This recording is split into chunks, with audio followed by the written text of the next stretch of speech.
Guys आपका एक बार फिर से स्वागत है और श्री कर्ण नरेंद्र कृषि विश्वविद्यालय जॉबनेट जयपुर की ओर से 2023 में जो वैकेंसी निकाली गई है फार्म मैनेजर या टीए की, इसका पेपर अपन पूरा सोल्व करने वाले हैं विद ऑफिशियल आंसर की के साथ। यानी सभी आंसर है अपन ऑफिशियल आंसर की से ही जानने वाले हैं। तो सबसे पहला अपना यहाँ पे क्वेश्चन है, राजस्थान की सबसे बड़ी प्राकृतिक झील है। आपको प्राकृतिक झील बताना है। ऑप्शन यहाँ पे दे रखे जयसमंद झील, राजसमंद झील, पिछोला झील और फतेह सागर झील। तो इसका राइट आंसर क्या हो जाएगा? जयसमंद झील है, ये राजस्थान की सबसे बड़ी प्राकृतिक झील है, आपको ध्यान रखना है। नेक्स्ट यदि सेकंड क्वेश्चन की बात करें तो अपने सेकंड क्वेश्चन है, नाथ संप्रदाय की प्रसिद्ध पीठ मां मंदिर कहाँ स्थित है? ऑप्शन यहाँ पे दे रखे जयपुर, बीकानेर, जोधपुर, अलवर। तो इसका राइट आंसर क्या माना है? इसका राइट आंसर माना है यहाँ पे जोधपुर। क्या हो जाएगा? नाथ संप्रदाय की प्रसिद्ध पीठ मां मंदिर कहाँ पे है? जोधपुर में है। बात करें यहाँ पे थर्ड क्वेश्चन की तो अपने थर्ड नंबर पे क्वेश्चन है, देलवाड़ा के आदिनाथ मंदिर का निर्माता कौन था? विमल शाह, तेजपाल, वस्तुपाल और कमल शाह। तो बताइए, देखिए जो देलवाड़ा के आदिनाथ मंदिर है उनका निर्माता कौन थे? विमल शाह। कौन थे? विमल शाह। इधर देखिए इंग्लिश में दे रखे हैं, इधर यहाँ पे हिंदी में क्वेश्चन है, कौन थे? विमल शाह। नेक्स्ट बात करें अपने चौथे नंबर की क्वेश्चन की तो अपने चौथे नंबर पे क्वेश्चन है, किस दुर्ग को बाला किला के नाम से जाना जाता है? यानी ऐसा कौन सा दुर्ग है जिसको बाला किला के नाम से जाना जाता है? ऑप्शन यहाँ पे दे रखे हैं अलवर, बीकानेर, जालोर और चूरू। तो बताइए, देखिए इसका राइट आंसर क्या हो जाएगा? इसका राइट आंसर हो जाएगा अलवर। अलवर जो दुर्ग है उसको बाला किला के नाम से जाना जाता है। अपने पांचवें नंबर पे क्वेश्चन है, राजस्थान के किलों में क्षेत्रफल की दृष्टि से सबसे बड़ा किला है। ऑप्शन यहाँ पे दे रखा है गागरोन का किला, कुंभलगढ़ किला, चित्तौड़गढ़ किला, जयगढ़ किला। तो इसका राइट आंसर क्या हो जाएगा? चित्तौड़गढ़ किला। क्या हो जाएगा? चित्तौड़गढ़ किला। नेक्स्ट बात करें छठे नंबर की क्वेश्चन की तो यहाँ पे ऑप्शन है अपने, पूर्वी राजस्थान में नदियों द्वारा जमा की गई मृदा को क्या कहते हैं? जलोढ़ मृदा, काली मृदा, रेतीली मृदा, लोमी मृदा। तो उसको क्या बोलते हैं? पूर्वी राजस्थान में नदियों द्वारा जो मृदा जमा की जाती है उसको क्या बोलते हैं? जलोढ़ मृदा। क्या बोलते हैं? जलोढ़ मृदा। नेक्स्ट बात करें सातवें नंबर की क्वेश्चन की तो पंजाब, हरियाणा और राजस्थान राज्यों की संयुक्त बहुउद्देशीय परियोजना है भाखड़ा नांगल, व्यास परियोजना, उपरोक्त दोनों, उपरोक्त में से कोई नहीं। तो इसका राइट आंसर क्या माना है? इसका यहाँ पे राइट आंसर माना है उपरोक्त दोनों, ये इसका राइट आंसर माना है। यानी भाखड़ा नांगल और व्यास परियोजना है, ये पंजाब, हरियाणा और राजस्थान राज्यों की संयुक्त बहुउद्देशीय परियोजना है। नेक्स्ट बात करें आठवें नंबर की क्वेश्चन की तो ऐतिहासिक युद्ध स्थल हल्दीघाटी किस जिले में स्थित है? हल्दीघाटी पूछ रहा है आपसे कि हल्दीघाटी है ये कौन से जिले में स्थित है? तो किस जिले में है? हल्दीघाटी राजसमंद जिले में है। किस जिले में है हल्दीघाटी? राजसमंद जिले में। नेक्स्ट बात करें नौवें नंबर की क्वेश्चन की तो है अपना नौवें नंबर पे क्वेश्चन, कौन सा स्थान राजस्थान का खजुराहो के नाम से प्रसिद्ध है? राजस्थान के खजुराहो के नाम से कौन सा स्थान प्रसिद्ध है? तो किराड़ू। किराड़ू है ये राजस्थान के खजुराहो के नाम से प्रसिद्ध है, आपको ध्यान रखना है।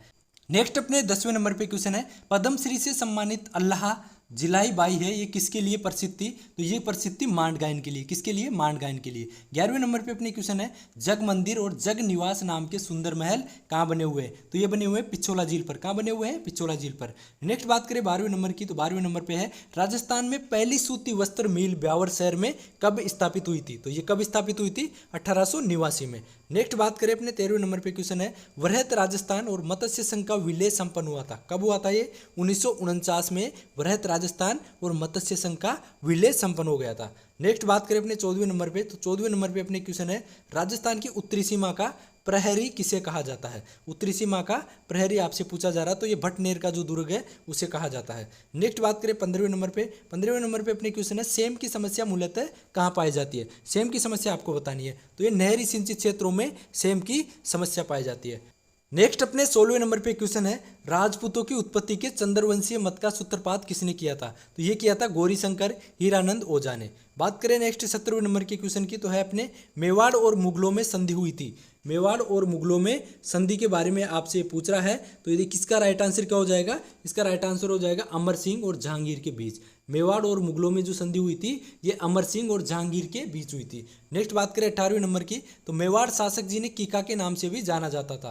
कीका के नाम से कौन से शासक को जाना जाता था ये आपको बताना है, तो महाराणा प्रताप को कीका के नाम से भी जाना जाता था। नेक्स्ट बात करें 19वें नंबर पे, कौन सी पूर्वी राजस्थान की बोली है? पूर्वी राजस्थान की बोली आपसे पूछा जा रहा है इसमें, तो कौन सी है? मेवाती पूर्वी राजस्थान की बोली है। कौन सी?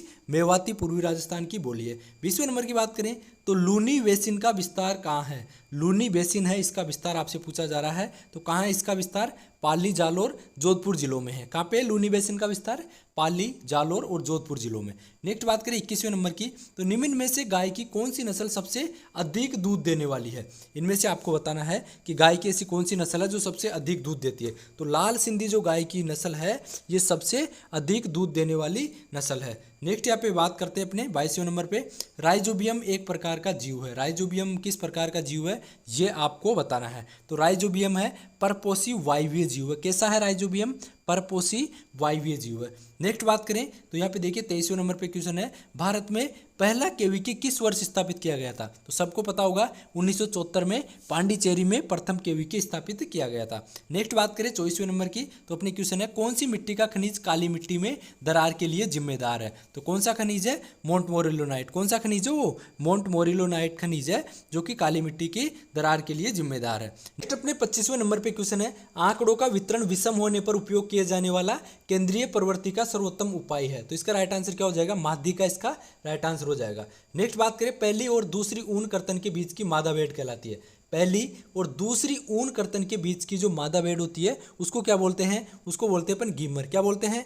गीमर बोलते हैं। आपको ध्यान रखना है, पहली और दूसरी ऊन कर्तन के बीच की मादा को गीमर बोला जाता है। कौन सा कार्बनिक अंश अम्ल एवं क्षार दोनों में घुलनशील नहीं है? यहाँ पे देखिए ऐसा कार्बनिक अंश आपको बताना है जो कि अम्ल और क्षार दोनों में ही घुलनशील नहीं है। तो इसका राइट आंसर क्या हो जाएगा? इसका राइट आंसर माना है ह्यूमिन। क्या हो जाएगा? ह्यूमिन है। ह्यूमिन कार्बनिक अंश है जो अम्ल और क्षार दोनों में ही घुलनशील नहीं है। नेक्स्ट बात करें 28वें नंबर की, तो 28वें नंबर पे अपने क्वेश्चन है, डिब्बाबंद भोज्य पदार्थों में फ्लैट सावर सड़न करने वाले जीवाणु होते हैं। यानी डिब्बाबंद भोज्य पदार्थों में फ्लैट सावर सड़न उत्पन्न करने वाले जीवाणु आपको बताने हैं कौन से हैं। तो इसका राइट आंसर क्या हो जाएगा? तापरागी। क्या हो जाएगा? तापरागी जीवाणु। नेक्स्ट बात करें 29वें नंबर पे, स्थायी मुरझान बिंदु के संकेत के लिए किस पौधे का उपयोग किया जाता है? किसका उपयोग किया जाता है? सूरजमुखी का उपयोग किया जाता है। किसका उपयोग किया जाता है? सनफ्लावर होता है, इसका उपयोग किया जाता है स्थायी मुरझान बिंदु के लिए। तो ये अपने 29 क्वेश्चन हो गए। बात करें 30वें नंबर पे, मिश्रित या अंतर फसल प्रणाली के तहत प्राप्त फसल के समान उपज अकेली फसल के तहत प्राप्त करने के लिए आवश्यक सापेक्ष भूमि क्षेत्र को क्या कहा जाता है? यह आपको बताना है। तो क्या कहा जाता है? भूमि समानुपात कहा जाता है। क्या कहा जाता है? भूमि समानुपात। नेक्स्ट बात करें 31वें नंबर पे, तो धान की किस्म IR8 को भारत में किस वर्ष लाया गया था? जो धान की IR8 किस्म है इसको भारत में किस वर्ष लाया गया था? 1967 में लाया गया था। कब लाया गया था? 1967 में। नेक्स्ट बात करें, मक्का के उत्पादन की द्विसंकरण तकनीक किसने शुरू की थी? मक्का के उत्पादन की द्विसंकरण आपको तकनीक पूछ रहा है, तो इसका राइट आंसर क्या हो जाएगा? DF zones. क्या हो जाएगा? DF जोन्स इसका राइट आंसर यहाँ पे हो जाएगा। नेक्स्ट बात करें 33वें नंबर की क्वेश्चन की, तो शुष्क फलों का राजा आपसे पूछा जा रहा है। शुष्क फलों का राजा किसे कहा जाता है? आंवला, अनार, बेर, फालसा। तो शुष्क फलों का राजा किसे कहा जाता है? बेर को कहा जाता है। किसे कहा जाता है शुष्क फलों का राजा? बेर को। नेक्स्ट बात करें 34वें नंबर की, तो त्रिवर्णी शब्द ATIC का अर्थ है। ATIC का आपसे अर्थ पूछा जा रहा है, तो ATIC का अर्थ क्या हो जाएगा? Agriculture technology information centre. आपको ध्यान रखना है ATIC की फुल फॉर्म क्या है? एग्रीकल्चर टेक्नोलॉजी इंफॉर्मेशन सिस्टम, यानी कृषि प्रौद्योगिकी सूचना केंद्र।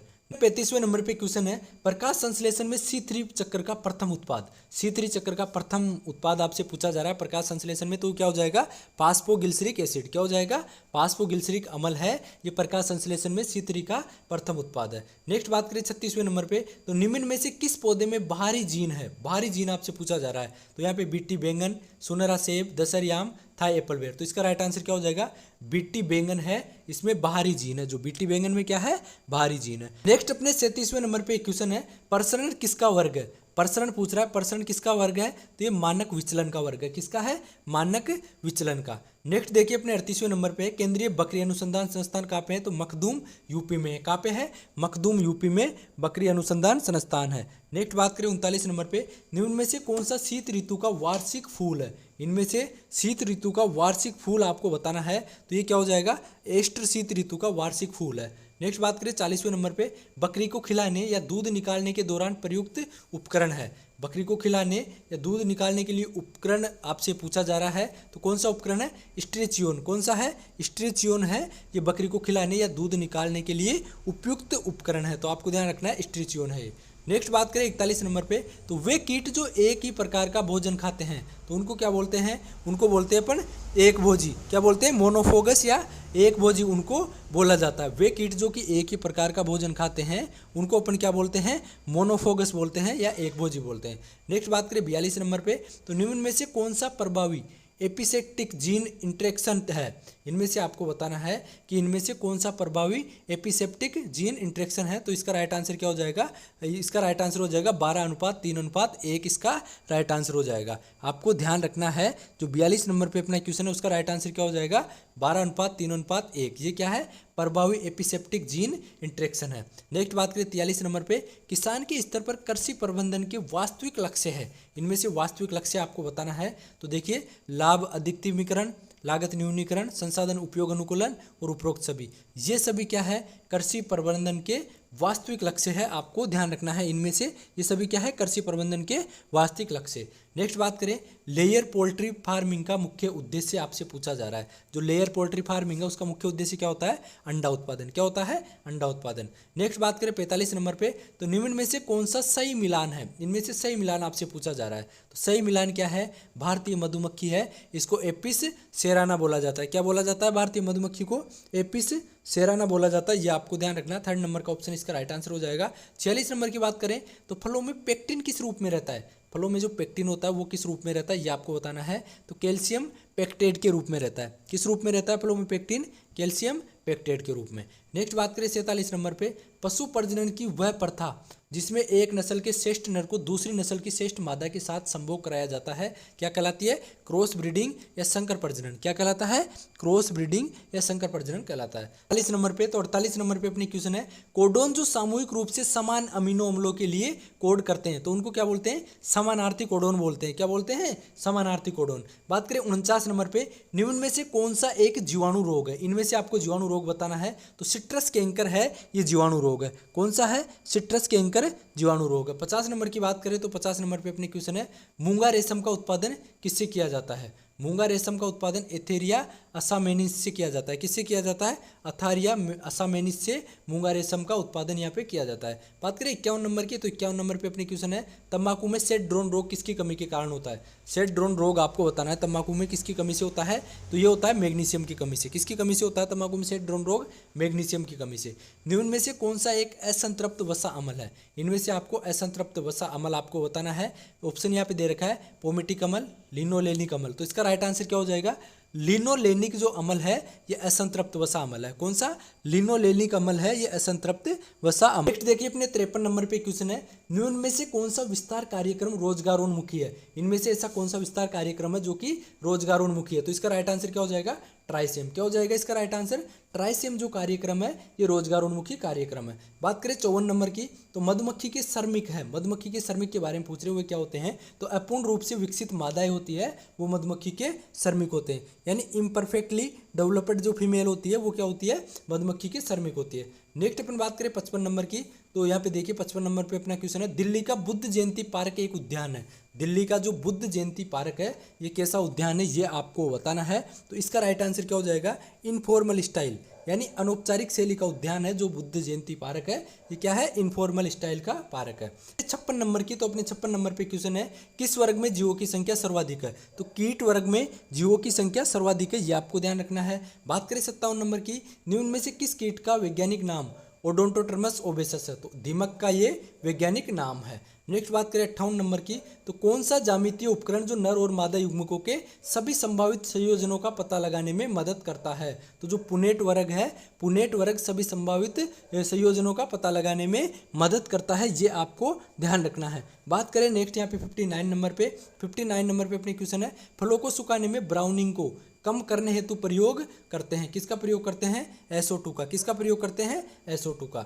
नेक्स्ट बात करें 60 नंबर पे, सामान्यतः गेहूं 2n बराबर 42 कैसा है? 60 गुणित गेहूं है। 60 गुणित मतलब हेक्साप्लॉइड गेहूं है जिसमें 42 गुणसूत्र होते हैं। 61 नंबर की बात करें तो लिगन मॉडल में संचार प्रक्रिया के कितने तत्व प्रस्तावित किए गए थे? जो लिगन मॉडल था उसमें संचार प्रक्रिया के कितने तत्व प्रस्तावित किए गए थे ये आपसे पूछा जा रहा है। तो इसका राइट आंसर क्या हो जाएगा? इसका राइट आंसर हो जाएगा 6 तत्व यहाँ पे प्रस्तावित किए गए थे।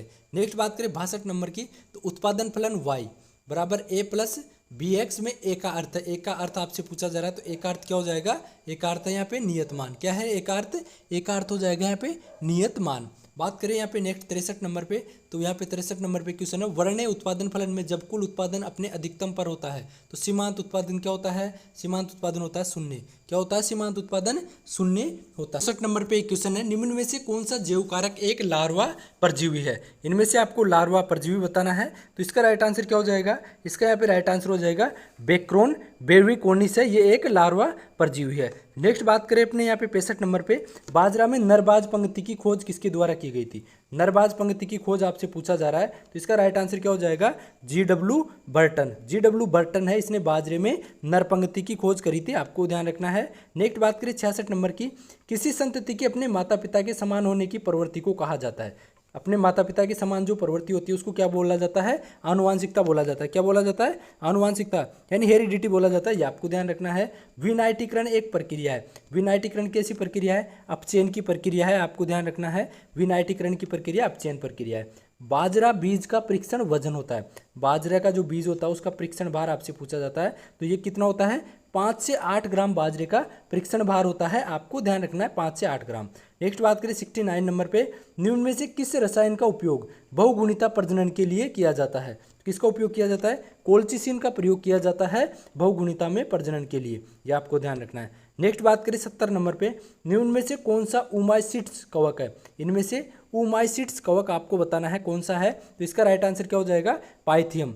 पाइथियम है ये ओमाइसीट्स कवक का, आपको ध्यान रखना है। क्या है, ओमाइसीट्स कवक इनमें से कौन सा है, पाइथियम। अच्छे से ध्यान रखिएगा, पाइथियम इसका राइट आंसर होगा। नेक्स्ट बात करें, बाजरे की मर्दू फफूंदी जिसे ग्रीन ईयर भी कहा जाता है, किस कवक से होती है।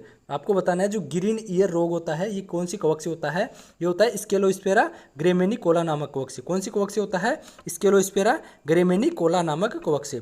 बात करें 72 नंबर की, एस्ट्रोजन की रासायनिक प्रकृति आपसे पूछा जा रहा है, तो एस्ट्रोजन की रासायनिक प्रकृति स्टेरॉइड प्रकार की होती है। कैसी होती है, स्टेरॉइड प्रकार की। नेक्स्ट यहाँ पे बात करें तो रागी का वानस्पतिक नाम आपसे पूछा जा रहा है। क्या पूछा जा रहा है, रागी का वानस्पतिक नाम। रागी का वानस्पतिक नाम क्या होता है, एलुसिन कोराकाना। क्या होता है, एलुसिन कोराकाना रागी का वानस्पतिक नाम होता है। क्या होता है रागी का वानस्पतिक नाम, एलुसिन कोराकाना। अच्छे से आपको ध्यान रखना है, एलुसिन कोराकाना ये क्या है, रागी का वानस्पतिक नाम है, यानी दूसरे नंबर का ऑप्शन इसका राइट आंसर हो जाएगा। बात करें 74 नंबर की, मृदा में जैविक पदार्थ प्राप्त करने का सही रूपांतरण कारक है, यानी जैविक पदार्थ प्राप्त करने का यहाँ पे जो फॉर्मूला दे रखा है वो आपको बताना है। तो देखिए इसका राइट आंसर क्या हो जाएगा, ऑर्गेनिक कार्बन इंटू 1.724, ये इसका राइट आंसर हो जाएगा। दूसरे नंबर का आपको अच्छे से ध्यान रखना है, जैविक कार्बन इंटू 1.724, ये इसका राइट आंसर हो जाएगा।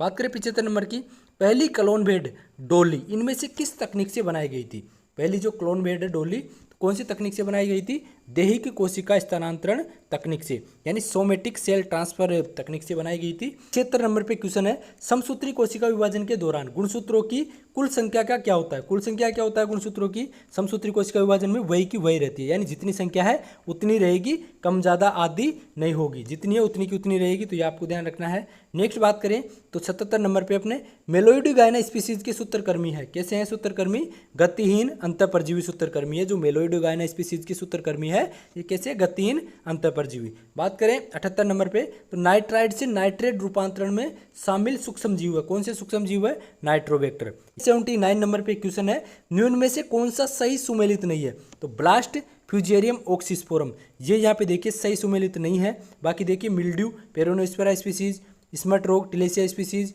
में, और रोली रोग है मेलोस्पेरा लीनी स्पीसीज, तो यहाँ पे ब्लास्ट है ये सही सुमेलित नहीं है। बात करें 80 नंबर की तो लोस्टवती धान के खेत से कौन सी गैस निकलती है।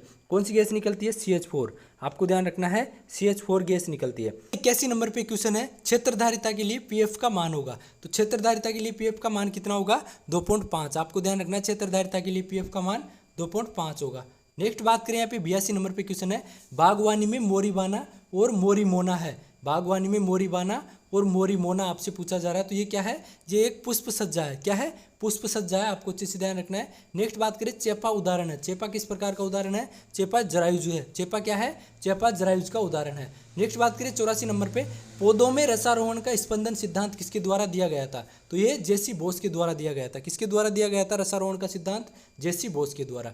DNA में मौजूद 2 डिऑक्सी डी राइबोज शर्करा है। ये कैसी शर्करा है? पेंटोज शर्करा है। कैसी शर्करा है? पेंटोज शर्करा। नेक्स्ट बात करें 86 नंबर पे, यदि किसी फसल को 0.6 IW या CPI अनुपात पर 6 सेंटीमीटर गहरी सिंचाई की जानी है तो सिंचाई किस CPI मान पर दी जानी है? तो ये किस मान पर दी जाएगी? 100 मिलीमीटर मान पर। नेक्स्ट बात करें यहाँ पे SML 468 किसकी किस्म है? तो SML 468 मूंग की किस्म है। नेक्स्ट देखिए अपने 88 नंबर पे क्वेश्चन है, पूर्णतः यादृच्छिक अभिकल्पना उपयुक्त रहती है जब प्रायोगिक सामग्री सीमित एवं समरूप हो। तो ये इसका राइट आंसर हो जाएगा। निम्न में से कौन सा युग्म सही सुमेलित नहीं है? इनमें से ऐसा कौन सा युग्म है जो सही सुमेलित नहीं है? तो स्टंट सूत्रकर्मी प्रेटिलेंकस ये यहाँ पे सही सुमेलित नहीं है। बाकी रेनिफॉर्म सूत्रकर्मी ये होता है देखिए रोटी लेकुलेंस, ये सही है। ब्रोविंग सूत्रकर्मी रेडोफोलस ये भी सही है। सर्पिल सूत्रकर्मी हेलिकोन्टिकेलेकस ये भी यहाँ पे सही है। तो इसका राइट आंसर थर्ड ऑप्शन हो जाएगा। बात करें 90 नंबर पे, तो विकासोन्मुखी कार्यक्रम और आरंभ वर्ष में सुमेलित नहीं है, ये आपको बताना है।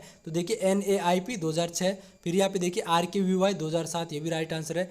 IVLP 1995 से 1996 और HYVP है, ये यहाँ पे देखिए राइट आंसर नहीं है, यानी ये सही सुमेलित नहीं है। बात करते हैं नेक्स्ट 91 नंबर पे, तो मूली का आकाशीन विकार किसके कारण होता है? मूली का आकाशीन विकार बोरोन की डेफिशिएंसी से होता है, यानी बोरोन की कमी से मूली में आकाशीन रोग हो जाता है। बात करें 92 नंबर पे, तो अपने क्वेश्चन है निम्न में से कौन सा अपूर्ण कवक है? इनमें से अपूर्ण कवक आपको बताना है। तो फ्यूजेरियम क्या है? फ्यूजेरियम अपूर्ण कवक है। बात करते हैं 93 नंबर पे, तो यहाँ पे देखिए 93 नंबर पे अपने क्वेश्चन है फ्लेनल ग्राफ किस प्रकार का साधन है? जो फ्लेनल ग्राफ है ये किस प्रकार का साधन है? दृश्य प्रकार का साधन है। बात करें 94 नंबर पे, तो उत्तरी भारत में अंगूर की बेलों की कटाई छटाई का उपयुक्त समय आपसे पूछा जा रहा है, तो राइट आंसर हो जाएगा जनवरी। जनवरी है ये उत्तरी भारत में अंगूर की बेलों की कटाई छटाई का उपयुक्त समय। P2O5 से P की गणना के लिए रूपांतरित कारक आपसे पूछा जा रहा है, तो P2O5 × 0.44 ये इसका राइट आंसर हो जाएगा। बात करें 96 नंबर की, तो निम्न में से कौन नीलहरित शैवाल का प्रमुख नाइट्रोजन स्थिरीकरण शैवालीय समुदाय है? तो एनाबेना, यानी ये इसका राइट आंसर हो जाएगा एनाबेना। बात करें 97 नंबर की, तो अपने 97 नंबर पे क्वेश्चन है ज्वार को कैमल क्रॉप कहा जाता है, इसका कारण है। क्यों कहा जाता है? क्योंकि सूखा प्रतिरोधी है, इस कारण ज्वार को कैमल क्रॉप कहा जाता है। 98 नंबर पे अपना क्वेश्चन है खजूर का फल का प्रकार आपसे पूछा जा रहा है, तो खजूर का फल का प्रकार बेरी होता है। कैसा होता है खजूर का फल का प्रकार? बेरी है। नेक्स्ट बात करें 99 नंबर पे, 99 नंबर पे अपनी क्वेश्चन है एक खेत की कुल सिंचाई आवश्यकता क्या होगी जिसकी शुद्ध सिंचाई आवश्यकता 400 मिलीमीटर है और सिंचाई दक्षता 80% है? तो इसका राइट आंसर 700 मिलीमीटर हो जाएगा। नेक्स्ट अपने देखिए लास्ट क्वेश्चन है जो कि 100 नंबर पे है, 2.0 हेक्टर मक्का के लिए एट्राजिन 0.75 किलोग्राम हेक्टर की आपूर्ति हेतु 16 और 50 WP की मात्रा कितनी होगी? तो इसका राइट आंसर कितना होगा? 3 किलोग्राम। कितना होगा? 3 किलोग्राम। तो ये अपने पूरे क्वेश्चन हो गए जो कि फार्म मैनेजर यहाँ पे जॉबनेर एग्रीकल्चर यूनिवर्सिटी की ओर से वैकेंसी निकाली गई है 2023 में, उसका पेपर था। यदि ये पेपर और आप ऑफिशियल आंसर की लेना चाहे तो ले लीजिएगा, इसका लिंक मैं डिस्क्रिप्शन में डाल दूंगा। मिलते हैं नेक्स्ट वीडियो में। जय हिंद, जय भारत।